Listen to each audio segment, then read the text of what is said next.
Em Provérbios, aprendemos que Deus é sábio e justo. Aprendemos que Deus ordenou o mundo para que seja justo. Justos são recompensados, ímpios são punidos. Você recebe o que merece. Depois, a gente encontrou Eclesiastes, que observa que as pessoas nem sempre têm o que merecem.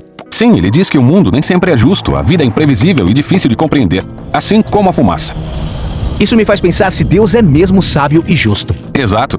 Essa pergunta é explorada em Jó, o último livro de sabedoria. Certo. Jó começa com uma história estranha que acontece no céu, que é descrito como uma espécie de centro de comando celestial. Deus está lá com essas criaturas angelicais, os filhos de Deus, e eles estão prontos para obedecer. Deus menciona um homem chamado Jó, seu servo, mostrando como ele é justo e bom. Uma dessas criaturas angelicais se aproxima. Em hebraico ele é chamado de o Satanás. Satanás? Quem é ele? Na verdade, essa palavra é um título, que significa aquele que se opõe. De todo o grupo, é ele quem questiona a maneira como Deus governa o mundo. E sugere que talvez Jó não ame realmente a Deus, que ele é bom só porque Deus o trata bem. E se Deus tirasse as coisas boas que deu a Jó, então veríamos quem ele realmente é. Ele acha que Jó está sendo falso. Isso mesmo. Talvez ele obedeça só para conseguir o que quer. Então, Deus concorda com esse experimento, permitindo que Satanás cause sofrimento a Jó. E Jó acaba perdendo tudo e todos que ele ama. Uma tragédia. E lembra que ele não merece esse sofrimento. Deus disse isso. O mais impressionante é que no meio de todo o sofrimento, Jó ainda louva a Deus. Pelo menos nos capítulos 1 e 2. Mas no capítulo 3 descobrimos como ele está realmente se sentindo. Ele recita esse poema que revela sua devastação. É uma longa maldição sobre o dia do seu nascimento.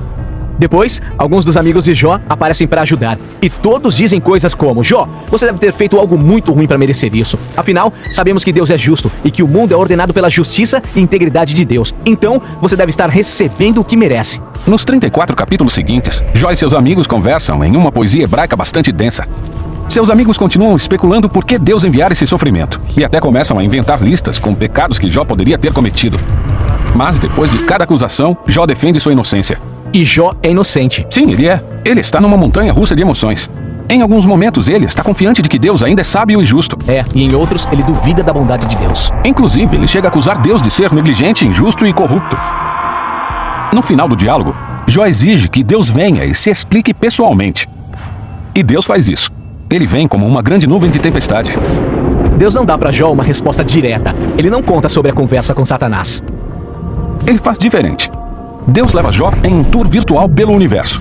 Ele mostra a Jó a grandeza do mundo e pergunta se ele é capaz de governá-lo ou compreendê-lo, apenas por um dia. Ele mostra a Jó quantos detalhes existem no mundo, coisas que podemos ver todos os dias, mas na verdade não entendemos. Mas Deus sim, ele conhece tudo intimamente. Ele presta atenção na beleza e nas operações do universo de maneiras que nem sequer imaginamos, e em lugares que jamais veremos. Para concluir, Deus mostra a Jó duas bestas majestosas e se gaba de como elas são incríveis. Sim, elas são perigosas. Elas poderiam te matar num piscar de olhos. E Deus diz que elas não são más. Na realidade, elas fazem parte do seu mundo bom. Bem, então é isso. Essa é a defesa de Deus. É um pouco estranho. O que ele quis dizer com isso? Parece o seguinte: do ponto de vista de Jó, parece que Deus não é justo. Mas a perspectiva de Deus é infinitamente maior. Ele está interagindo de forma dinâmica com todo um universo complexo quando toma suas decisões. E é isso que Deus chama de sua sabedoria. O pedido de Jó para que Deus se defenda é na realidade algo absurdo. Ele não ia entender essa complexidade mesmo se quisesse. Então, como nós ficamos? E isso coloca Jó numa posição de humildade. Ele nunca soube o porquê do seu sofrimento. E ainda assim é capaz de viver em paz e no temor a Deus. Mas não é aí que o livro termina, porque depois disso, Deus devolve a Jó o dobro de tudo que ele tinha perdido. E de novo, isso é surpreendente.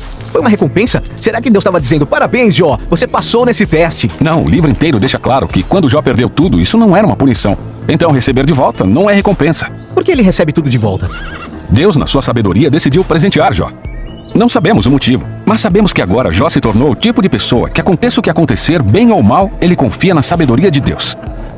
E esse é o livro de Jó e o fim da nossa série sobre sabedoria. Esses livros bíblicos de sabedoria são incríveis. Cada um oferece um ponto de vista único sobre uma vida boa. E é preciso ouvir todos para aprender a viver com sabedoria e no temor a Deus.